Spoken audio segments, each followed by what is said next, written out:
E você acha que essa cultura árabe vai renascer? Eu acho que as sementes estão lá. Eu acho que o importante, por hora, é que não tem o fundamentalismo, não está entrando nesse não é um dos condimentos desse guisado. Então, acho que isso é bom, entende? Porque quando tudo vira guerra de religião, eu tenho medo. Elque Forlaneto, de Passo Fundo, Rio Grande do Sul, pergunta: por que não comparamos a queda dos ditadores no mundo árabe à do nosso ditador Vargas em 1945? Getúlio Vargas, eu creio que foi o mais importante político brasileiro do século XX. E ele é um dos construtores do Brasil moderno. Ele, por exemplo, trouxe o aço para o Brasil. Ele criou o DASP, isto é, o funcionário público escolhido por concurso público. Ele criou o BNDES.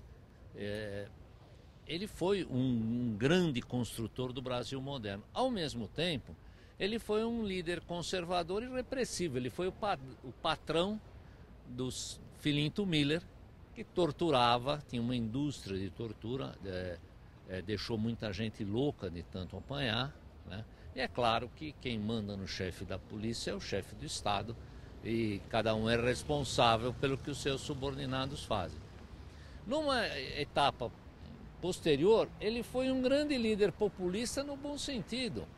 O Getúlio lutou contra os interesses norte-americanos no Brasil, foi enfrentado pelas forças conservadoras encarnadas no Carlos Lacerda, que lutava com o auxílio do Assis Chateaubriand, que tinha televisão, para demolir o Getúlio Vargas, e ele foi até levado ao suicídio. Provocações de hoje. Vocês vão assistir um intelectual chamado José Fernando Martins. Vocês já viram ele neste programa e gostaram muito. Será que você lembra do que ele falou sobre Balzac? Todo mundo aprendeu coisas sobre Balzac que nenhuma universidade ensinaria. E aqui vocês vão aprender mais coisas. Fernando, quais são as diferenças entre Getúlio Vargas e Mubarak, do Egito? O Getúlio Vargas era uma ditadura, digamos, em termos não cínicos, uma ditadura muito mais civilizada.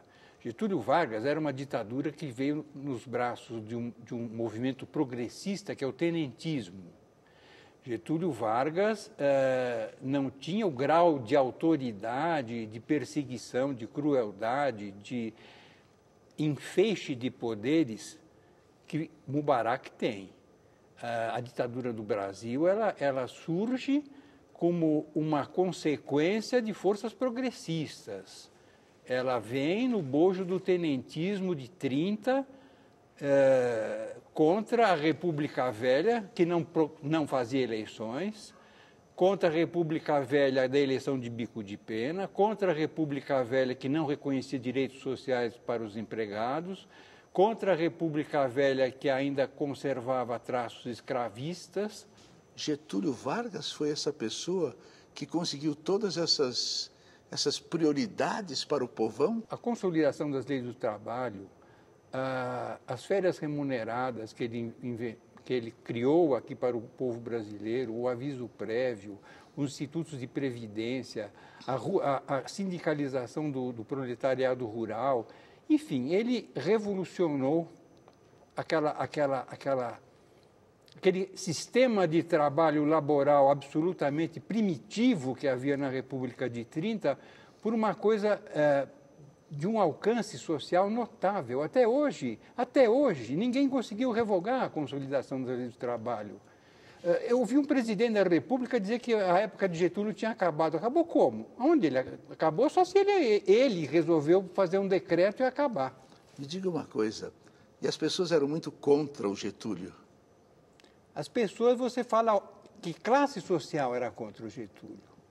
Digamos assim, esse poder que cerca as coisas sempre. O poder oligárquico, monopolista, esse era contra o Getúlio, sempre foi contra o Getúlio.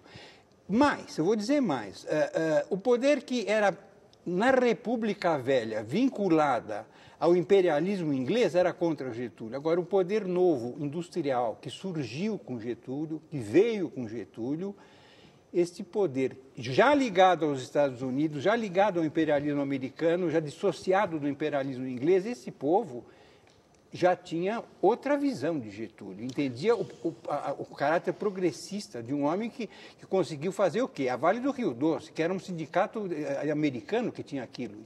O que acontecia com Getúlio quando ele caiu do poder pela primeira vez? Aconteceu uma coisa terrível. Getúlio, eu disse já nesse programa, ele veio nos braços do tenentismo, ele veio com as forças progressistas, mas eram forças progressistas que se espelhavam como? Na Coluna Prestes, que é uma coisa progressista, no movimento de 24, que é uma revolução progressista. Em determinada hora, em 45, Getúlio tenta se manter no poder, ele tenta um final de fazer uma constituinte com Getúlio, ele e Prestes, mas Getúlio descobre, é levado a descobrir, as coisas acontecem, a história se processa. O que acontece? O povo, os queremistas, é o povo trabalhador, é o fruto que Getúlio plantou, é a gente que vai defender Getúlio daí 45 para frente, é o trabalhismo. O trabalhismo o Getúlio se alia ao trabalhismo, consequentemente, ele perdeu a cobertura militar. Os militares de Góes Monteiro, de Juarez Távora, de Juracy Magalhães, de Eduardo Gomes, Cordeiro de Farias, fica todo contra Getúlio. A cúpula militar brasileira que tinha levado Getúlio Vargas em 30, fica toda contra Getúlio. Ele está em 45, incompatibilizado com os militares e nos braços dos queremistas. Nós queremos Getúlio, nós queremos Getúlio, nós queremos Getúlio. O que acontece em 50? Ele volta nos braços do povo.